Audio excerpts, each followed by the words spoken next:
تو میرا رب ہے اور میں تیرا خالق، تو میرا مالک ہے اور میں تیرا غلام، تو میرا خالق ہے میں اپنا مخلوق، تو رازق ہے میں تیرا سوالی، تو مالک ہے میں مملوک۔ اے مولا تو ہمارے ماں باپ پر،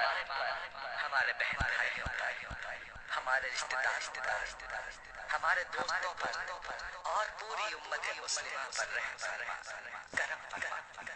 اے میرے مولا، اے ساری کائنات کے شہنشاہ، اے ساری مخلوق کے پالنے والے، اے زندگی اور موت کا فیصلہ کرنے والے، اے آسمان اور زمین کے مالک، اے پہاڑوں اور سمندروں کے مالک، اے انسان اور جنات کے معبود، اے عرش عظیم کے مالک،